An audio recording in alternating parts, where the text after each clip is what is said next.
Hey everybody, welcome to T-Roy Cooks and welcome to another Thursday Chat with Troy. I appreciate you joining us.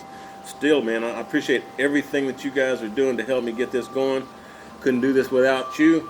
If you've got questions for me, if it's your first time here and you've got a question for me, just ask it in the comment section down below the video. You know, where you would say, hey Troy, thanks for sharing this or whatever. Just instead of making a comment like that, just ask your question down there. And if you want to find out the questions that are included in this particular episode, just hit that show more button below the video and that'll open that up and you'll find out where at in the video that these questions I'm fixing to ask and answer are placed inside the video. Got timestamps down in there. If I mention any other YouTubers or any products, anything like that, you'll find all of that in the description box. Just hit show more. Let's see here. It's kind of windy today. It's beautiful, about 65, 70 degree day, clear blue skies, but it's windy. So if you hear my chimes going nuts today or you get some wind noise in my mics, I apologize ahead of time. Where are we at today? Let's see. Welcome to February, everybody. February 2018. Let's get this ball rolling. We got first question here is from J. Curtis JD. He says, hey T-Roy, cheers to you. Hey, cheers to you. Appreciate that, Jim. He says, just curious, how'd you come up with your slogan, T-Roy Cooks Responsibly? Is there a deeper meaning to it? Not really a deeper meaning to it, Jim. I was ending my videos by saying, you know, please share the video. When you do, tell all your friends that T-Roy cooks. On a particular video, I think it was Karen making a homemade jalapeno cornbread or making a homemade Mexican type cornbread. Karen was actually in the video. And at the end of it, when I said, you know, tell all your friends, T-Roy cooks, Karen was on camera beside me and she said, responsibly. And it just kind of had a ring to it. It kind of stuck. So we've been doing that pretty much ever since. So that's where that came from. Next question we got is from Darren Haddocks. He says, I'm looking to buy a smoker. I've been doing my smoking on my Weber Kettle with the slow and sear. Works great, just limited to how much I can cook. If you were going to buy just one smoker other than a stick burner, which I can't afford a good one, he says, which one would you pick?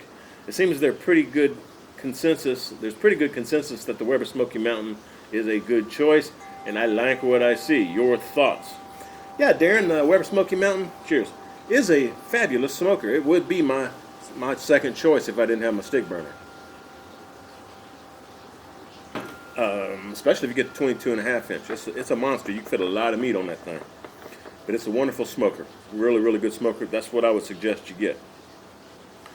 Next question. Oh, it's another YouTuber out there, Gringo Barbecue. How you doing, brother? Cheers. He says, cheers, Troy. Gotcha. What are you doing with all the raw footage and the original copies of the edited files? Are you storing them locally on your own NAS device, or are you sending them to the cloud? Which service, if the cloud? I keep them all in-house on my computer. I've got I've got, I think, six terabyte hard drives where I store all my footage and the completed video, but all my raw footage and pictures and all that I take to create the video, it's all stored on those 6 terabyte hard drives. So I just keep it in-house. Zach Corber, he says, hey T-Roy, cheers to you. Cheers, Zach. He says, I was wondering though, if I want to add some smoke flavor to stuff I cook on the Weber Kettle, is it best to use wood chips or chunks? Thank you and keep up the awesome work. You can use either, Zach. If you're going to use the wood chips, just know that they're going to burn up quicker, you know. I usually go for wood chunks because they have a longer burn time. They create a longer period of smoke without you having to replenish them. But chips work fine. If that's all you can get your hands on, ain't nothing wrong with that, man. If you want a little more smoke, you may want to soak the chips for about a half hour before you throw them on the charcoal briquettes. But either one works, man. Next question we have is from Henderson Inlet. He says, hey Troy, fellow YouTuber here, brand new though. Well, that's fine, we all start somewhere, man. He says, I am the top fisher of crawfish in Washington State. I watched your boil video and loved the way you did it. I love it hot. Them some good crawfish, man. Woo, Fifi's after some. He says, I have customers that want a recipe without all the heat. Any suggestions appreciated, and cheers. Hey, cheers to you. Appreciate it, man. Let's see. Crawfish boil without all the heat. You can skip putting the cayenne in there. Just use the regular Zatarans or Louisiana crawfish boil, the mix. You can cut back on the amount of the mix that you use, and that'll cut back on some of the heat. But I would just skip the cayenne pepper, maybe even skip the liquid crawfish and crab boil that I usually throw in there. That's pretty potent as well. But you need some kind of vinegar stuff in there, like you throw some just white vinegar in there if you want. But I like using hot sauce. Helps the shell come loose a little bit, along with some stick of butter in the boil. That helps the meat come loose from the shell. You could also use Old Bay. Now, personally, I mean, there's nothing wrong with Old Bay, but it doesn't give you that Cajun flair to your seafood like Louisiana brand crawfish boil or the Zatarans, stuff like that. So you can definitely go that route. If they just want like an old country boil, like they do up in the Northeast, get you some Old Bay and try that. That may work for you. Anyway, appreciate the question, man. What else we have here? I can't remember if I mentioned this or not, but I had so many questions on this episode. I'm not going to be able to get to all of them. So if I don't answer your question on this episode or in the next couple of weeks, just go ahead and ask it again. I'd appreciate it. Oh, and somebody, who was it? Terry or Tom or somebody, can't remember your name, man, but ask me a question on Facebook for a Thursday chat. I will try to remember to do that, but in all honesty, I take my questions from the comment section on my videos. So if you're wanting to make sure that I answer your question, be sure you put it in the comments. Don't send me a direct message on Facebook or Twitter or anything like that, because I'm likely not going to get to it. All right? I've got my routine going, and that just kind of messes me up when that happens. But I think I remember the question. You wanted to know what a good knife is for cutting the fat cap off of a brisket. I like using a boning knife. And it doesn't have to be that big, maybe a 8-inch, 6-inch, somewhere in that range. But get you a boning knife. Makes it really simple. I mean, it's a thin knife, so you can work in all the crevices and cracks in the brisket and all that. And kind of slide through that fat. Really, really good. And then for slicing the brisket, just get your regular slicing knife. And in fact, I put one in my Amazon store. So if you hit the link for my Amazon store, you can find my slicing knife that I use there. I think it's Victorinox or Victorinox, something like that. And it's a nice knife, really nice. Works wonderful. I think I got some boning knives and stuff in my Amazon store too. So anyway, I'll check that out. It's links down in the description box. Hit show more. Next question we have is the Flavored Flame. He says, "Hi T-Roy, I'm in the UK and would love to know about what sides are served up with barbecue in the States. For example, if you're doing pulled pork and brisket, what would you do on the side?" Most of the time we have baked beans. Some barbecue places, they steam corn or grill corn, coleslaw, and macaroni and cheese. A lot of places serve dill pickles on the side, or onions, raw onion, white onion. And if you got some pulled pork and stuff or sausage that you're getting, they usually give you some slices of bread as well to go along with it. A lot of places here in Texas, they don't put barbecue sauce on the barbecue. They may serve barbecue sauce on the side if you request it, but a lot of places don't serve barbecue sauce here. So anyway, I hope that helps. Different places do it different ways, but those are the basics of it. Some places even have like green beans, or string beans, stuff like that. But it's all good. It's all good. Let's see, the Flavored Flame. Second question from him. He says, "What is Texas toast?" Texas toast is just simply white bread that is sliced thicker than your regular sliced white bread. And a lot of places make, they make toast out of it. And they serve that with your country fried steak or chicken fried steak, mashed potatoes and gravy. So that's a staple here in Texas. But it's just a thicker slice. It's like almost twice as thick as a regular slice of white bread.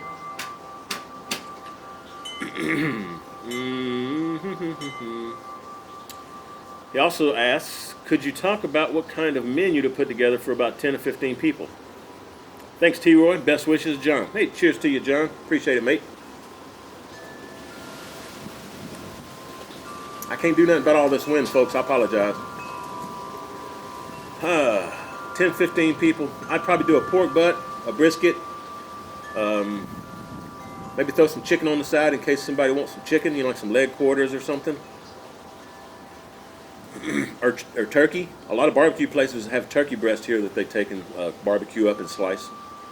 That's pretty good stuff. And as for the sides, I just mentioned some of the sides. Baked beans, macaroni and cheese, coleslaw. That's what I would do. And for dessert, maybe some apple pie or peach cobbler, something along those lines. A lot of places serve banana pudding. That's good as well. Be a good idea to know what people like before you start cooking a lot of barbecue, though, because there's some people that they can't eat beef, but they can eat poultry. Some people can't eat pork, so make sure you got some beef or some poultry. A lot of people like lamb or mutton. That's real good too on barbecue. Anyway, I appreciate the questions, man. Thank you very much. Next question. Oh, it's my buddy Moose. Moose Down Under. Y'all go check him out, man. I've told you before, Moose is a great guy. He's down in Australia. He actually hunts his own food, cleans it, and then preps it and cooks it. Got some great videos out there, Moose. He says, good day, Troy, mate. Hey, good day to you. Appreciate it, Moose.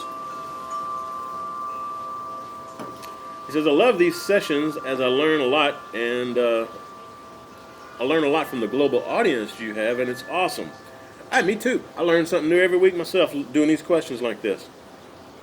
We're all just one community, And as I've mentioned before, if I answer something and you've got something else to chime in on, just add it to the comment section down below. And I usually say who it was. Like this one's from Moose Down Under, all one word.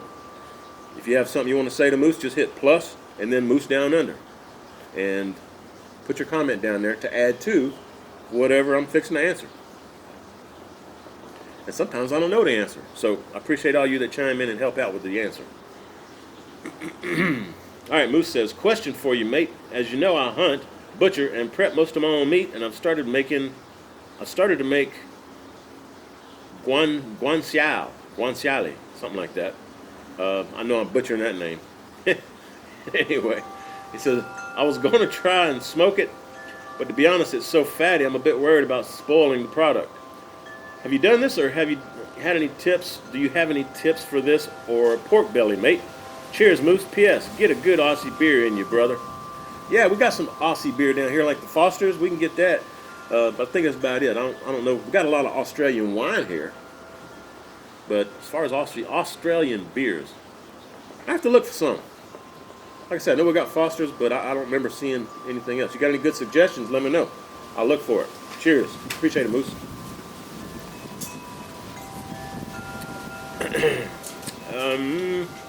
I think what you're talking about is pork cheeks.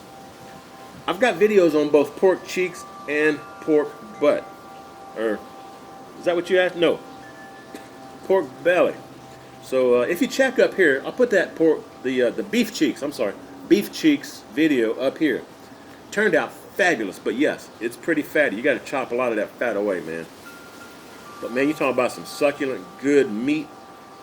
Very flavorful, juicy as all get out because it's so marbled, so fatty. But beef cheeks, man, good stuff. And pork belly, I've done quite a few pork belly videos. Just search my channel for them, Moose. You can find them out there, man. But I'll put that beef cheek video up here for you. Look for my pressed pork belly. It had the skin on top, and I scored it, and I baked it in the oven. And you're talking about some fantastic pork belly. I'm telling you, bro, that stuff is good. Really, really good. But I also have done it think I did it on my pit barrel cooker. Pretty sure. I've only done beef cheeks once though. But trust me, it was good, man. Really, really good. The meat's just tender, super tender, man. Be great for some, get some corn tortillas, make some beef cheek tacos. Thumb up, bro. Thumbs up. Next question is from Alan Daigle. He says, T-Roy, love the channel, sir. I appreciate that. Thank you very much. Cheers to you.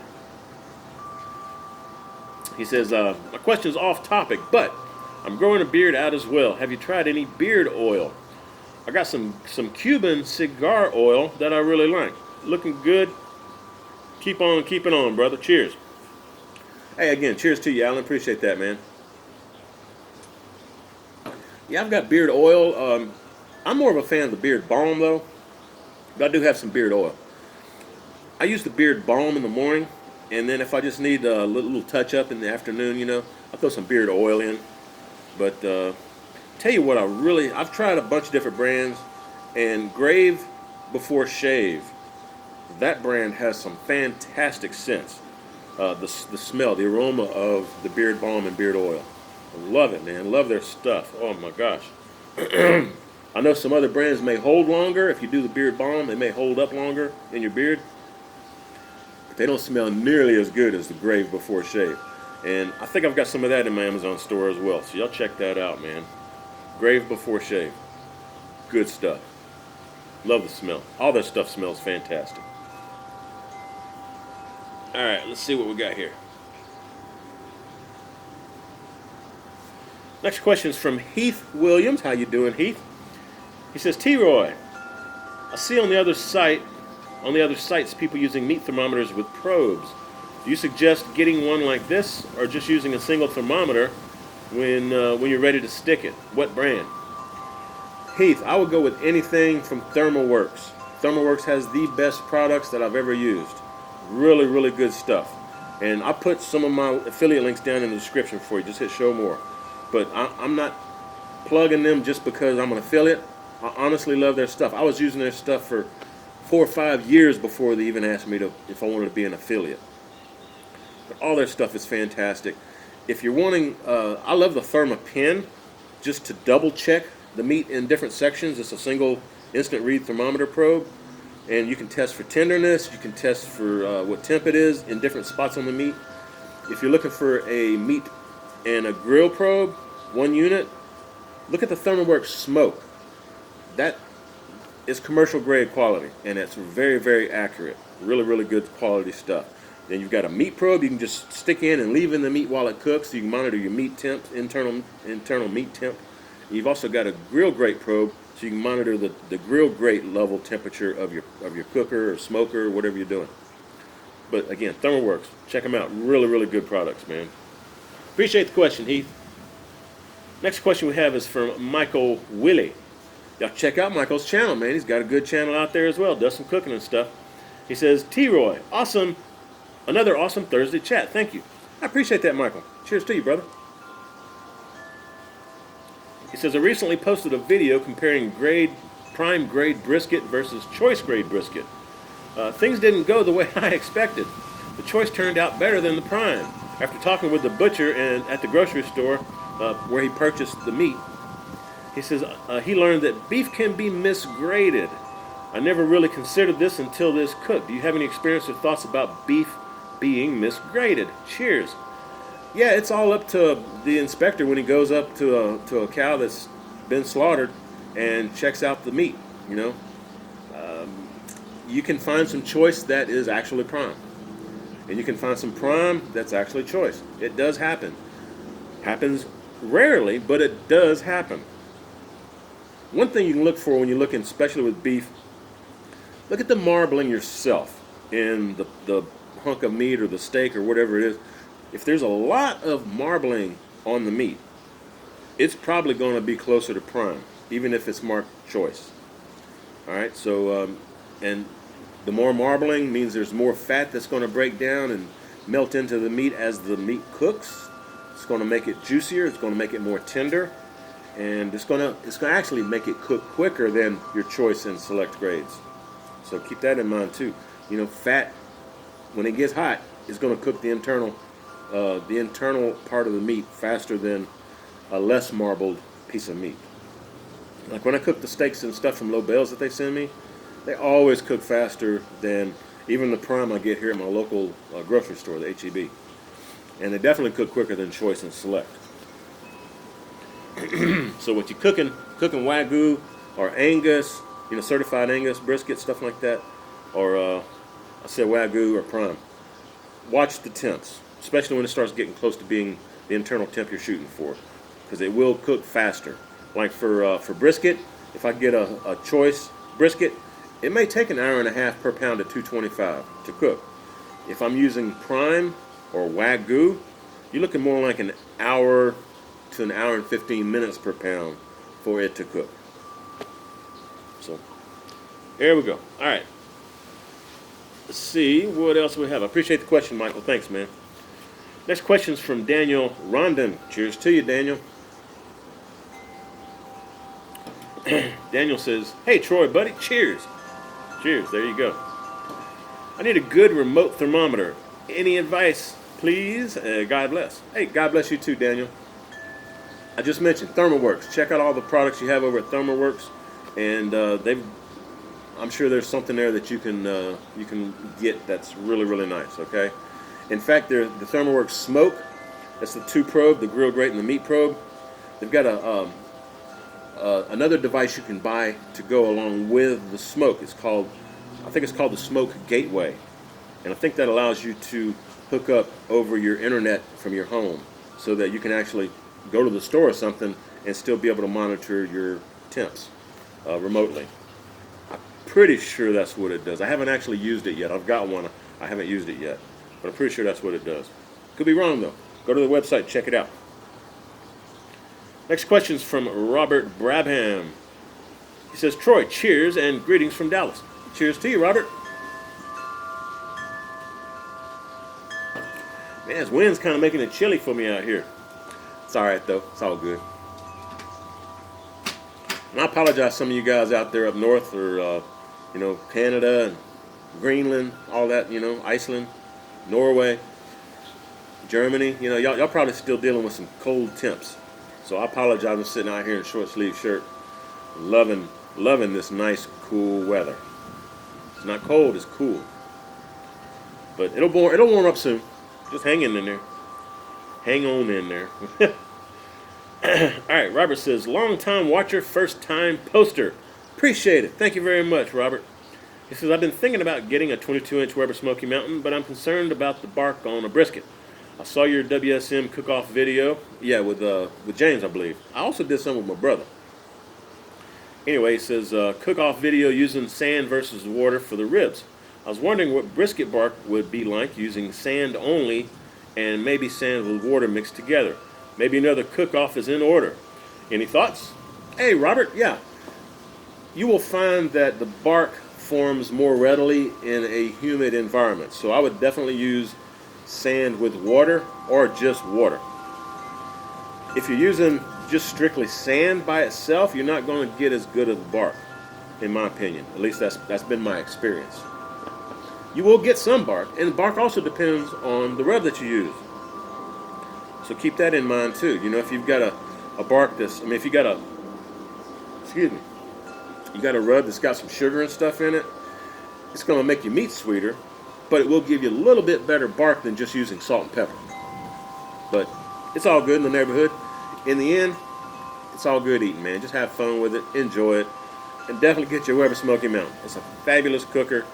That's what I started out on, and if you're going to get one, I would say spend the extra $100, get you the 22.5 inch. You can thank me later. It's bigger. It's got more grill grate space. So you can lay the ribs out flat or lay a full packer brisket on there. You can't do that if you've got the 18.5 inch unless you cut it in half. Cut the meat in half. Anyway, appreciate the question, Robert. Thanks, man. Got another YouTuber here, Raleigh Smoke. How you doing, brother? Y'all go check him out. Links down below. Says, "Troy, what do you think about B&B Charcoal?" I love it. Love B&B. Very good quality charcoal. I use it a lot. I really do. Especially when I'm cooking on like my Wichita. I do use it sometimes in my Weber Smokey Mountain and in my pit barrel cooker. But, you know, I mainly use it to start the fire for my Wichita. But yeah, I love it. It burns a long time. He says, have you ever used it? Yes. It says, since it's from Texas, I thought you would let us know how you like it or maybe do a review for us on it. We can get it here in the Carolinas, but only by ordering it. Just asking because I've seen mixed reviews and was wanting to maybe try it. Cheers, John. Hey, John. Yeah, man, I would say give it a shot. It's good stuff. I love B&B. They make really, really good charcoal, man. It's worth it. It's worth the extra money to get it. Is it worth the extra money for shipping and stuff? Nah, I don't know. But it's good stuff. It's good quality stuff, and it has a really long burn time. So I'd say give it a shot, definitely. Appreciate the question, John. Next question is from Cheryl Gordon. Hey, Cheryl, how you doing, girl? Appreciate you hanging along with us. Cheers. Cheryl says, hey, top of the morning to you, Troy. I love Thursday morning chats. Keep up the good work. Thank you, Cheryl. Appreciate the support. Says, I guess my question got lost, but have you ever tried Santa Maria style barbecue? If you have any pointers on chicken on the Santa Maria, I'd love to hear it. Cheryl, I've never cooked Santa Maria style. One of my fans out in California said he was going to try to get me hooked up with a Santa Maria cooker, but I haven't heard back, so I don't know if it's being built. I mean, there's a guy out there that hand makes them.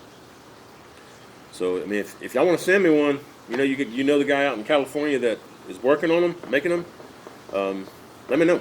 I'd love to try one out. And it's mainly a California type thing. We don't really have any Santa Maria cookers down here in Texas. But I sure would like to give it a try, Cheryl. I would. So I'm sorry I can't offer you any pointers for it.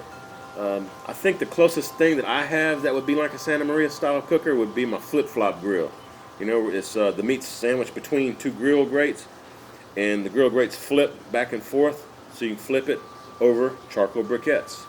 And I have done chicken on that, and it turned out fantastic. Really juicy, the skin crisp up nice, and it was really good flavored chicken too, really good. But I just basically flipped the chicken over like every 3 or 4 minutes or so until it got done. It turned out fabulous, absolutely fabulous. Anyway, Cheryl, I appreciate you re-asking the question again. I'm sorry if I missed it earlier, and that does happen. That's why I said a while ago, if I don't answer your question, because I got a lot of questions this week, I can't go through them all. It's going to be an hour and a half video. So I'll try to keep it, like I said in the last one, try to keep it 30 to 40 minutes, and we're hitting about the 30-minute mark now. So I'm just going to answer a couple, 2 or 3 more, and we're going to call this one. But yeah, if I don't answer your question on this one that you asked, and I don't answer it in a couple of weeks, ask it again, please. And if you got a question, ask it in the comments section down below. Don't send me a direct message or direct email or anything like that, because I'm likely not going to remember to get that question unless I just remember off the top of my head that somebody did that. I usually pull the questions. 99.9% of the time, the questions I answer come from the comments section on the previous video. Next question we got. Oh, it's my good friend Matthew. How you doing, Matthew? He's got his own barbecue channel. I'm sorry, Barlow Barbecue. My dog's barking inside and it distracted me. Sorry about that, Matthew. Barlow Barbecue. Link down below. Go check him out. He says, Troy, what's your favorite food guilty pleasure? In other words, what is a treat you love to eat but maybe slightly embarrassed to admit to? Cheers. Oh, he says, P.S. We haven't forgotten about your beard bomb. I'll be making a new batch soon. Hey, appreciate that, Matthew. Thanks, man. Matthew's got some great videos. Y'all go check him out, man. Oh, trash truck's out front now. Anyway, that's probably what Lucy's barking at. Dang, what was your question? Oh, treat. You know what I love? I love cheesecake. Absolutely love cheesecake. I love the New York style cheesecake, so it's a firmer cheesecake. I don't really like the fluffy type cheesecake. I like a firm cheesecake. But yeah, man, I bake the cheesecake and then I throw me some blackberry preserves or some plum preserves over the top of it. That's good eating right there, man. I could pig out on some cheesecake. I've actually made a cheesecake. Turns out pretty doggone good too. I need to do another video on that. Yeah, I do. Sure enough. Oh, and dang, who is it? Kyle. I'll put a link to Kyle's channel, Kyle Crouch. Put a link to his channel down below. Y'all go check him out. Kyle loves cheesecake as much as I do, and he just finished doing a cheesecake video recently, a couple of weeks ago, I think, maybe. Or maybe last week. But yeah, he's got some great videos up there too. He's an upcoming star on YouTube. Y'all go check him out. I'll put the link down below. Kyle Crouch.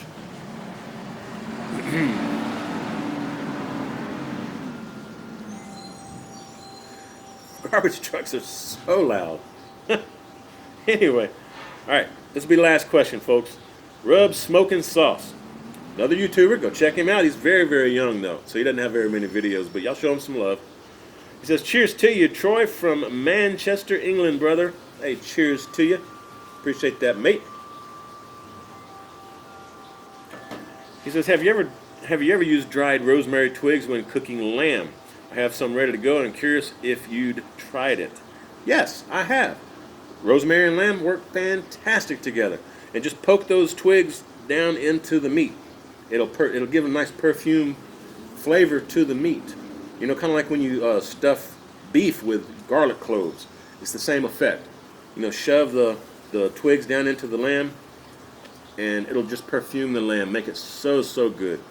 Give it a shot. Definitely give it a shot. And again, y'all go check him out. Rub Smoking Sauce. Show him some love. Along with all the other YouTubers I mentioned. All right, folks. I appreciate y'all watching. Y'all come back Tuesday. I got a cooking video. Come back next Thursday for another Thursday chat. If you got a question, ask it in the comments section down below. If y'all like this kind of stuff, show me some love. Give me some thumbs up. If you're not subbed yet, please go ahead and subscribe. And I hope you share the video. When you do, please tell all your friends. T. Roy cooks responsibly. Cheers, everybody. It's a wrap.